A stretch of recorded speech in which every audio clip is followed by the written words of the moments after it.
अपनी लड़की की शादी, रुला देने वाली कहानी।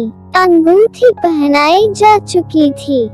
अब सभी लोग खाने की प्लेट लेकर अपना अपना कोना पकड़ चुके थे। नेहा अब अपनी सहेली और होने वाली जेठानी और नंद के साथ सिमटी सिकुड़ी बैठी हुई थी। इधर उधर की बातें चल रही थी। इतने में सासू माँ कमरे में आई और नेहा के पास बैठते हुए बोली, देखो नेहा, अब शादी में कुछ ही दिन बचे हैं, तो तुम धूप में कम निकलना। बेसन, दही और हल्दी का लेप रोज रात को लगाया करना, उससे रंग साफ हो जाएगा। नेहा ने हाँ में सिर हिला दिया। अब जेठानी चहकते हुए बताने लगी, हाँ, नींबू और टमाटर का रस लगाओ तो रंग साफ हो जाएगा। देवर जी को गोरी चिट्टी लड़कियां पसंद है, मेरी जैसी। और खिलखिला कर हंस पड़ी। फिर माहौल हल्का हो गया। खैर, धीरे धीरे शादी के दिन नजदीक आने लगे। जब तक ससुराल से फोन आता तो कहते घर में रहने, ऑफिस से जल्दी आने और धूप में कम निकलने की हिदायत मिलने लगी।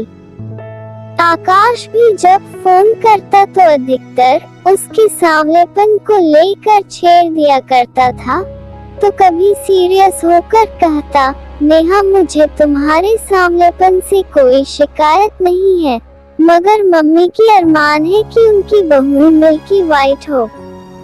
अब भाभी तो है, तुम थोड़ी सांवली हो, तो वो जो टिप्स देती है मान लो ना। आखिर खूबसूरत तो तुम ही देखोगी। नेहा जवाब देना तो चाहती, मगर मम्मी की हिदायत की वजह से चुप रह जाती। अपनी चिढ़ मम्मी पर निकालती तो मम्मी कहती, अरे इतने बड़े घर से रिश्ता हो रहा है सिर्फ इसलिए कि तू बैंक में नौकरी करने लगी है, वरना एक साधारण मास्टर की बेटी की शादी कभी हो पाती क्या वहाँ? तू देख, वो रईस लोग हैं, बड़े लोगों के बीच उनका उठना बैठना है, सोसाइटी मेंटेन करते हैं वो।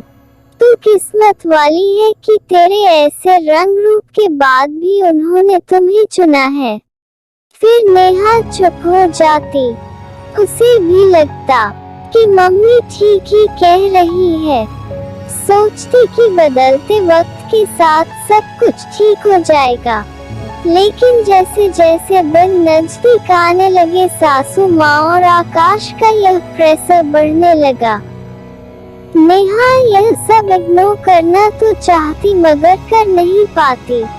फिर खुद में अंदर ही अंदर वह चिढ़ने लगी। जो रंग खिलना चाहिए था लगाने के बाद वो और मुरझाने लगा। शादी के एक सप्ताह पहले आकाश का जन्मदिन था। आकाश ने पार्टी में नेहा को भी बुलाया था।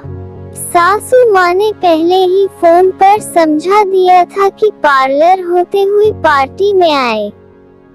माँ ने भी भाई के साथ पार्लर भेज दिया। नेहा जब पार्टी में भाई के साथ पहुंची तो उसे देखते ही सासू माँ लाल पीली होने लगी।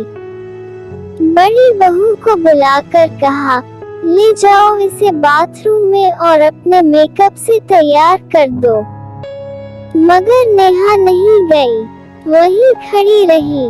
सासू माँ के तलवे का गुस्सा सिर पर चढ़ गया और लगभग धक्का देते हुए नेहा को बोली, न रंग है न रूप, फिर तुम्हें किस बात का घमंड है? हमने अपने से नीचे घर में रिश्ता जोड़कर गलती कर दी। इतने में आकाश भी वहाँ आ गया। हल्ला सुनकर और नेहा का हाथ पकड़कर बाथरूम की तरफ भाभी के साथ बढ़ने लगा। नेहा ने धीरे से उसके हाथ से अपने हाथ को आजाद करवाते हुए वापस सासू माँ की तरफ बढ़ने लगी और उनके करीब जाकर बोली, हाँ, मैं साधारण घर से हूँ, मेरा रंग सांवला है। मुझे घमंड तो नहीं, मगर गर्व है अपने आप पर। मैं अपनी कड़ी मेहनत से आज एक छोटे से मुकाम पर हूँ। और हाँ, मेरे घर वाले आपके जैसे रईस तो नहीं है, मगर उनमें इतना संस्कार तो है कि इंसान को इंसान समझे, उन्हें रंग रूप के आधार पर तोड़ते नहीं। और आकाश, खैर तुमसे कोई शिकायत नहीं है, क्योंकि तुमने बचपन से यही देखा है कि औरतें सजावटी सामान हैं, तो उनका वेल डेकोरेटेड होना लाजमी है। कहते हुए उसने अपनी अंगूठी निकालकर अपने होने वाले सास के हाथ थमा दी और भाई का हाथ पकड़कर हॉल बाहर निकल गई, एक आजाद हवा की झोंके की तरह।